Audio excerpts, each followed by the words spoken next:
President Trump, sir. President Trump, will you allow Turkey to buy F-35, sir? Do you believe Turkey can help end the war in Ukraine? Do you believe Turkey can help end the war?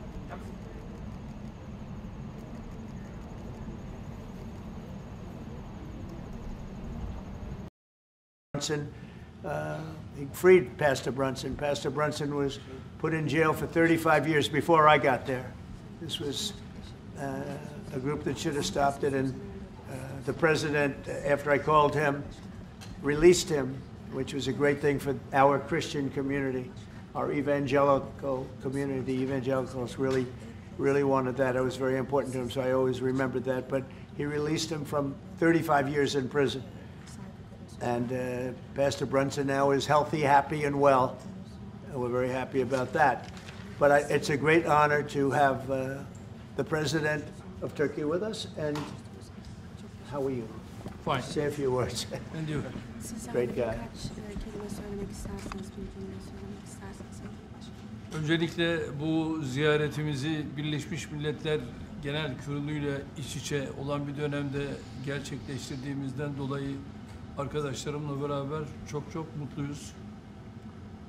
Gerek Sayın Trump'ın birinci döneminde, gerekse ikinci dönemde Türkiye-Amerika ilişkilerinde farklı bir süreci yaşıyoruz.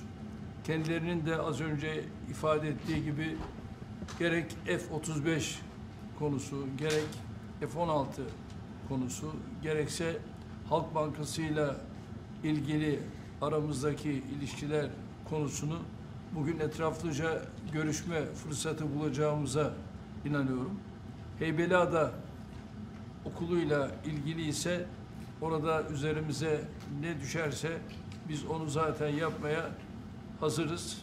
Dönünce de Sayın Bartolomeo'yla bu konuyu görüşme fırsatı bulacağım. First, Mr. President, I am very pleased that this visit actually coincides with the 80th UNGA. So I am very pleased to be here with my colleagues and friends. And as we have said, during the first term of your presidency and during your second term, we are able to carry Turkey and U.S. relations to a much different level and process. And as you said, we have an opportunity here today to be able to discuss some of the issues regarding the F-35, the F-16, and also the Halkbank case, and we will have an opportunity to thoroughly discuss them. And based on what you have mentioned regarding the Heybeliada school, we are ready to do whatever we can that falls on our part, and I will, when I get back, try to discuss this issue with the esteemed Mr. Bartolomos to discuss how we can move forward on that. Okay, very good. I would like to be able to do that. The Greek Orthodox Church was here, and they would really like to have some help. They need some help, and I said I'd mention it. We appreciate it. So this is a tough man. This is a guy who's highly opinionated. Usually I don't like opinionated people, but I always like this one. But he's a tough one, and he does an amazing job in his country. And we've had tremendous relationships, both having to do with war and having to do with trade. And I guess today we're talking about both. I'd like to have him stop buying any oil from Russia while Russia continues this rampage against Ukraine. And they've been fighting. They've lost millions of lives already. And for what? You know, for what? It's disgraceful. And I said yesterday, let it keep going, because their economy is absolutely terrible right now. And I think it's a shame that they're doing that, killing a lot of people unnecessarily. 7,818 people were killed last week, mostly military people, their people, and Ukrainians. More Russians, actually, than Ukraine, a little bit more. But it's such a waste of human life, and so he ought to stop. Putin ought to stop. And with that, we'll get to a little bit of a discussion. We're going to make some great trade deals for both countries. We do a lot of business with Turkey. They build great products. They build beautiful, great products, really fantastic manufacturers. And we buy a lot from them, and they buy a lot from us. Would you have any questions, please? President, you repeatedly called out Obama and Biden administrations for their stupid decisions. One example you gave was the refusal to sell the Patriot missile defense systems to Turkey, which resulted in the expulsion of the country from the F-35 program. Now, you are known to be a great deal maker in Turkey. What can you do to undo the stupidity? Yes, CNN show. CNN? Well, because you sounded like a nice guy, but CNN is fake news. I mean, but you sound like the real deal to me, so I'll answer the question. We're going to be discussing the Patriot system, which is the best system. We'll discuss that. We're going to discuss the F-35. We'll be discussing all of the things that you know about and that some of that you mentioned. And I think he'll be successful with buying the things he'd like to buy. What concrete steps can you take? Well, we'll have to see. We haven't even started yet. But I know he wants the F-35, and he's wanted that, and we're talking about that very seriously. And the F-16, we're in great shape. Certain other things he needed, as you know, and I'm going to see to it that we get that to him. He needs certain things, and we need certain things. And we're going to come to a conclusion. You'll know by the end of the day. Go ahead, please. Mr. President. Sayın Cumhurbaşkanım, siz Başkan Trump'ın ne kadar barış için çabalar gösterdiğini daha önce de söylemiş bir cumhurbaşkanısınız. Ve siz de bölgede birçok ülkeyle, birçok liderle görüşmeler, kontaklar kurabiliyorsunuz. Bu konuda birlikte nasıl çalışabilirsiniz gelecekte? Buna inandığım için zaten bunları söylüyorum. Birlikte el ele bölgedeki bu sıkıntıları aşacağımıza da inanıyorum. Mr. President, on tariffs, when are you planning Because to lift I haven't learned this sanctions? language yet. Yes. What did he say? The gentleman was asking, Mr. President, you have referred to President Trump's peace efforts, and you have also contact with many leaders in the region. And what do you think that you can do about this? And Mr. President has said that, yes, I believe in the peace efforts that President Trump is leading, and together we will be able to overcome the challenges in the region. I think it's true. He's got tremendous influence in the region. Yeah, please. Mr. President, when are you planning to lift sanctions against Turkey? Against sanctions against Turkey? Sanctions. Could be very soon. Mr. If we have a President, good meeting, almost immediately. President Erdogan is removing tariffs on U.S. goods, and what impact it would be in U.S. production? Where are you from? Turkey. I see. We have a lot of people from Turkey here. That's We are good. Because I like the researchers questions here. very much, actually. They're very nice questions. We'll see about tariffs. We're going to be talking about tariffs. We already removed them. Well, we're going to be talking about that. Sanctions on Russia, even if not all NATO countries stop purchasing Russian oil? We're going to be seeing about that. The NATO countries were disappointing in that regard, but they've been very amazing in other ways. They did, as you know, they went from 2% to 5% GDP, and that's a big step, and it's paid. I mean, they have the money there. And we're selling a tremendous amount of military equipment to NATO. We're selling. We're not giving like Biden did. We're selling it to NATO, and it's a lot. They're buying a lot, and I assume they're giving it to Ukraine. They could buy it for other reasons too, but I assume they're giving most of it to Ukraine. But they're buying highly sophisticated weaponry, and they're paying for it full price. And that's how we're involved. Biden gave $350 billion. Look, this war would have never started if I were president. If I were president, this war would never be happened. It would have never happened. Yeah. Mr. President, I would like to ask about Gaza. Are you on the same page, Mr. Erdogan, for Palestine, Israel? Well, I don't know his stance. I can't tell you about that. I just say that we want to get Gaza over with. I had a great meeting with the leaders of that area, of that region, generally speaking, the Middle East. We had a great meeting the other day at UNGA, as you know, and I think we're close to getting some kind of a deal done. Yeah, we want to get the hostages back. I have to get the hostages back. We're the ones that got the hostages, all of them that we have now. But it looks like there are 20 living hostages and probably 38 or so dead hostages. Pretty sad. And the parents of those dead souls, those dead, mostly men, boys, in many cases like literally boys, they want those bodies back so badly, as much as though they were alive. And so we had a very good meeting with the representatives of the most powerful countries in the Middle East, and I think we're going to be close to a deal. Mr.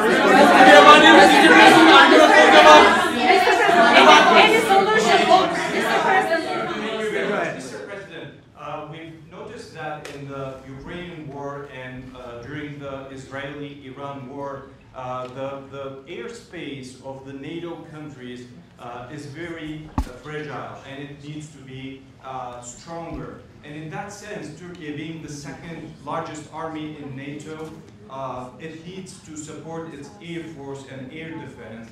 How do you look at this issue in general as a NATO? Well, we support them. I it's mean, the eastern flank of yeah, we're in NATO, and you know, they're paying now 5% of GDP. Nobody thought that was possible, and they agreed to that 6 months ago when I was there. And the relationship is very good. The NATO countries are, I mean, with us, is the strongest it's ever been. We used to complain that they're paying 2%, but they're not paying. The United States was paying almost everything. And now they're paying 5%, and they paid. And that's trillions of dollars. You know, we're talking about trillions of dollars. And they're spending that, giving that money to us, and we are giving them great defensive, you know, the Patriots and all of the different javelins, all the different missile systems and everything else that they want.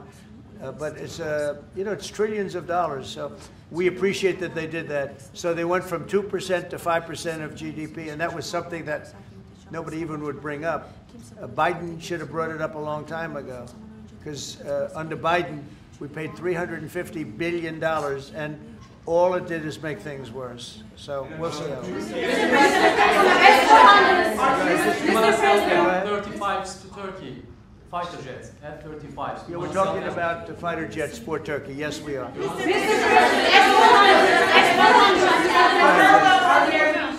we going to see any steps going to be taken today about the issue, about the things that are going on in the Gaza, Palestine? Are we going to... It could be today, yeah, it could be today. We have a very strong dialogue going on with Saudi Arabia, with, I would say, you have 4 or 5 real leaders that are being good. As you know, I met with Qatar, Saudi Arabia, UAE. We met with Jordan. The King of Jordan was there. We had a really great meeting. I think a lot was determined at that meeting, and I have to meet with Israel, and I have to do that also.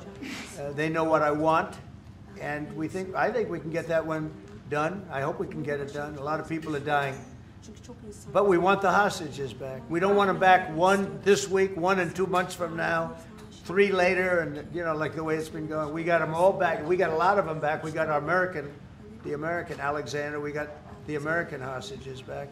But we have now 20 plus 38 bodies, dead bodies, and we want them all back. And we want them back at one time.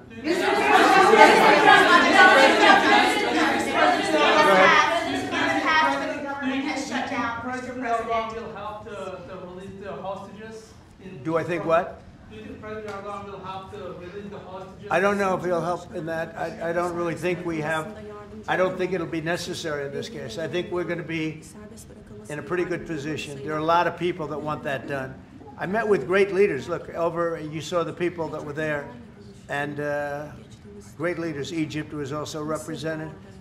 We met with the leaders of that part of the world, and they want to see if they can get something done. And I'm going to have to tell Israel, let's go. We want to get the hostages back. Everybody wants to see that war over with, by the way. Everybody. So we're going to see what happens. Mr.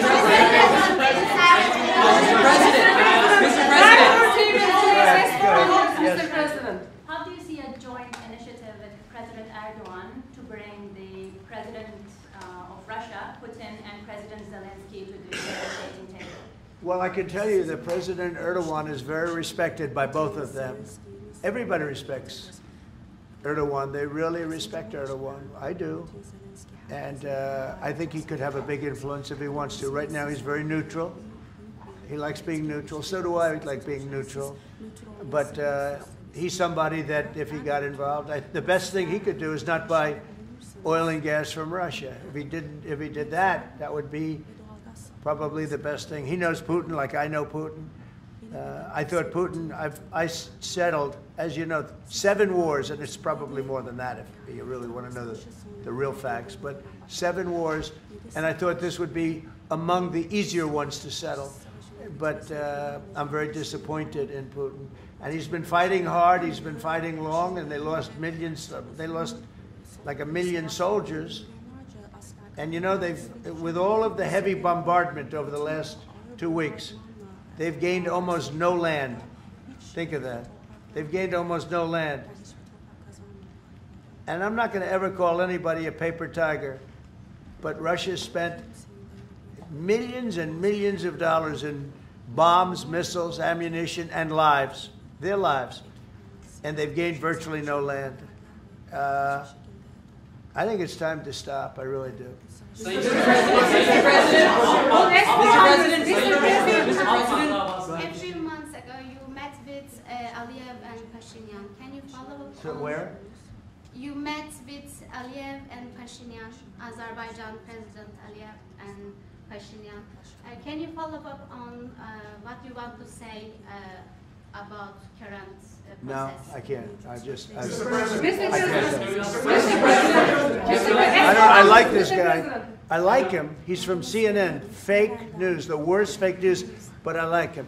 So it's CNN Turkey. I'll get Brian. Go. Syria has been a major issue between the two countries for the past decade. And you said the future of Syria is in Erdogan's hands back in, I think, December and January. And the countries are in the process of integrating regional fractures into the main government. When do you want to see that happen? Well, I think President Erdogan is the one responsible for Syria, for the successful fight in ridding Syria of its past leader. And I think this man is responsible. He doesn't take the responsibility, but it's actually a great achievement. They've been trying to do it for 2,000 years. I said, he does it, he did it. I mean, they're your surrogates. I think you should take the credit for it. I told him, take the credit. For 2,000 years, you've been trying to take over Syria. He took over Syria, and he doesn't want to take the credit. You know, all of those people are his surrogates. But the leader of Syria, the new leader, as you know, I took sanctions off in order to let them breathe, because the sanctions were very strong. But I think we should have a major announcement today. He was responsible for that victory. It was a victory for Turkey, because they've been fighting, as you know, for like 1,000 years.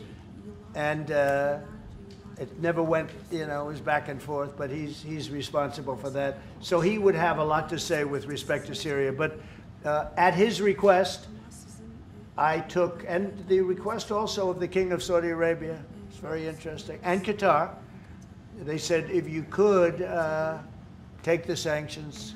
We had very strong sanctions. They couldn't have lived with those sanctions, and I took them off to give them a chance to breathe. But the president was one of the people that was responsible for that. He asked me to do it, and I did it. Mr. President, furloughs are very typical when the government shuts down. Why is the administration directing federal layoffs of federal workers this time around? Well, this is all caused by the Democrats. They asked us to do something that's totally unreasonable. They never change. They want to give money away to illegally, people that entered our country illegally. They want to give them massive federal money.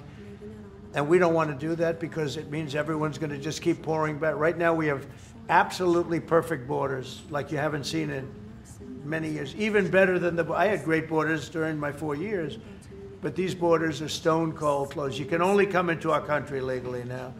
But the Democrats want to give it all away. They want to open up the borders. Take a look at that. It's a big thing. They want to open borders again after what we're going through now, getting rid of prisoners, getting rid of all of these people dropped out from mental institutions, drug dealers, drug addicts, everything. They're putting everybody into our country. It's all ended now. But this is what Schumer wants. This is what the Democrats want. They want to have, and they want to take our money.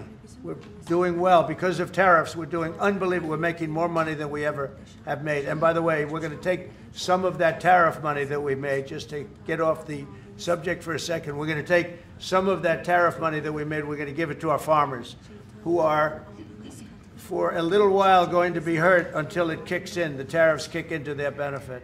So we're going to make sure that our farmers are in great shape because we're taking in a lot of money. We're finding, the other day, it was very interesting, they found $31 billion. They said, sir, we found 31. I said, you mean positively, right? They said, yeah, 31 million more than we knew.